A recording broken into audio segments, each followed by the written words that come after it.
এত কিছুর পরেও পশ্চিমবঙ্গে একটার পর একটা ধর্ষণের ঘটনা ঘটে চলেছে। মালদায় ধর্ষণ, গতকাল রাতে দক্ষিণ দিনাজপুর জেলার বংশীহারি ব্লকের গামুরিয়া গ্রাম পঞ্চায়েত এলাকার গামুরিয়া বুথের বিশ্বহরিকা নামের একজন 11 বছরের পঞ্চম শ্রেণীর আদিবাসী নাবালিকা ছাত্রীকে ধর্ষণ করে গলায় বারমুডা প্যান্টের দড়ি দিয়ে ফাঁস লাগিয়ে মেরে ফেলার চেষ্টা করা হয়। কোথায় আসি আমরা?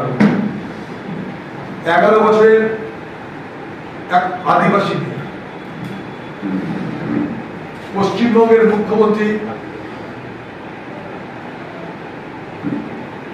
পশ্চিমবঙ্গের নারীদের সুরক্ষা দেওয়ার জন্য বাংলার মানুষকে ফাঁসির আইন তৈরি করবার স্তম্ভাক্ষ না দিয়ে এই রাজ্যের প্রশাসনিক ব্যবস্থাকে শক্ত মজবুত করে যাতে আইনের শাসন প্রতিষ্ঠা হয় সেই লক্ষ্যে অগ্রসর হওয়ার বাঞ্ছনীয়। সেটাই আমরা বলতে এসেছি, এর বিচারকে করবে। আমি আরেকটা কথা বলতে চাই, তাহলে এই যে আরজিকর কাণ্ডের পরিপ্রেক্ষিতে সারা চিকিৎসক জগৎ রাস্তায় প্রতিবাদে নেমেছে। স্বাস্থ্য দপ্তরের সঙ্গে জড়িত যারা আছে তারা সকলেই এই আন্দোলনে সামিল হয়েছে। আইনজীবী তারাও সামিল হয়েছে, ছাত্র যুব সাধারণ মানুষ, নাট্যকর্মী, সিভিল সোসাইটির যারা বিভিন্ন অংশের লোক, তাদের সবাই কি আমরা দেখছি সামিল।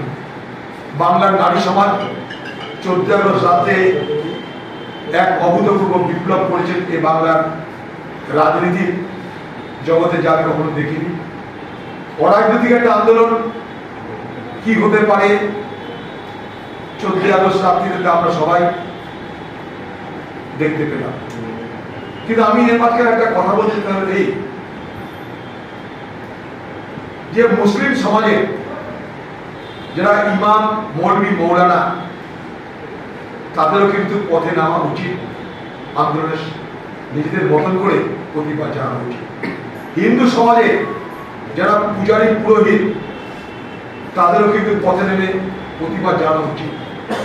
খ্রিস্টান সমাজের যাজক, পাদ্রী, তাদেরও পথে নেমে প্রতিবাদ জানানো উচিত।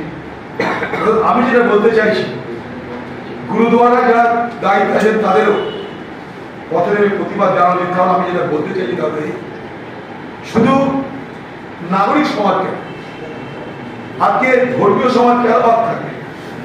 যখন এনআরসি, সিএএ মতন সাম্প্রদায়িক বিল পাস করার চেষ্টা করা হয়, তখন এই বাংলার সংখ্যালঘু মানুষ পথে নেমেছে। যখন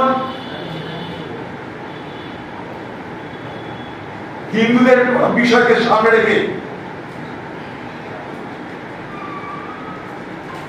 কোনো কিছু হয়, তখন হিন্দু সমাজের পূজারী, পুরোহিত, তারা পথে নামে।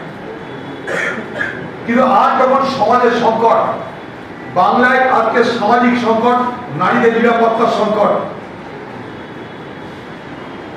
সেই সময় কেন বাংলার ধর্মীয় সমাজের কর্তা ব্যক্তিরা তাদেরকে পথে দেখছি না?